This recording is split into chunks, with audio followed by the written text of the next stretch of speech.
Sir बात करें हर कोई सड़कों पर, आप कह रहे कि बीजेपी दिलों में हर कोई सड़कों पर, पहले किसान थे, फिर आप खिलाड़ी हैं, पहले सरपंच थे, उससे पहले कर्मचारी थे, हर कोई जो है वो सड़कों पर आंदोलन कर रहा है। देखिए, लोकतंत्र में आंदोलन करने की छूट सबको दी है, लेकिन जो जायज़ है, कानून सम्मत बात है, हर आदमी की बात को हम स्वीकार करते हैं, चाहे किसान की बात हो, चाहे खिलाड़ी की बात हो, चाहे किसी और वर्ग की बात हो।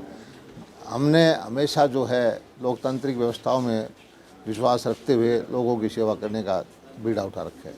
सर जो सड़कों पर नहीं है वो भी काफ़ी परेशान है, कोई बेरोजगारी से परेशान है, कोई महंगाई से परेशान है, यानी कि कह सकते हैं कि नाराजगी हर वर्ग कहीं ना कहीं अब बीजेपी के प्रति दिखा है। हमने बेरोजगारी का जहाँ तक मुद्दा है, कांग्रेस ने 10 साल में जो नौकरी दी थी उससे ज़्यादा हम 8.5 साल में दे चुके हैं, और अभी भी 60,000 नौकरियाँ अगले 6 महीने में पक्की नौकरियाँ मिलनी हैं। और हमारा जो मुख्यमंत्री जी ने एक और अच्छा काम किया है कि जो प्राइवेट संस्थाएं हैं उनकी नौकरी भी HKRN के माध्यम से लगेंगी।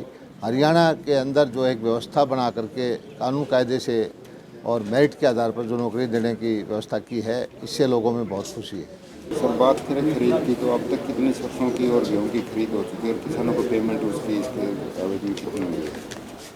इस बार जो खरीद हुई है बहुत ही तेज़ गति से हुई है। लगभग 62 लाख मीट्रिक टन से ज़्यादा गेहूँ आया है, और हमने पेमेंट भी तुरंत की है। 10,200 से करोड़ रुपए से ज़्यादा किसानों के खाते में हम डाल चुके हैं गेहूँ के। और इसी तरह से सरसों की खरीद, सरसों 6 लाख मीट्रिक टन के आसपास से मंडियों में आई है, जिसमें से 3/4 से ज़्यादा हमारे एफेड के द्वारा खरीद हुई है, और जो क्वालिटी ख़राब थी वो प्राइवेट लोगों को उनको बिकी है। और सरसों का भी 1,500 करोड़ रुपया हम पेमेंट कर चुके हैं। किसान के खाते में लगभग 12,500 करोड़ रुपये अब तक हम दे चुके हैं। इससे किसान बहुत संतुष्ट है। इतनी जल्दी पेमेंट पहले कभी नहीं होती थी। सर बात करें हर नेता, हर जो पार्टी है वो चुनावी मोड में आ चुकी है, कोई यात्रा निकाल रहा है, कोई रैली कर रहा है, तो बीजेपी अपने आप को कितना तैयार मानती है चुनाव के लिए? नहीं, अभी तो कोई हरियाणा में चुनाव नहीं है, लेकिन हम तो हमेशा ही गांव के देहात के बीच में रहते हैं, लोगों की सेवा करते रहते हैं। चुनाव आएगा जब चुनाव के हिसाब से काम करेंगे। अभी जो है सभी नेता जो है उनका दायित्व बनता है कि जिस जनता ने उनको आशीर्वाद दिया उनकी सेवा करें, उनकी सुनवाई करें।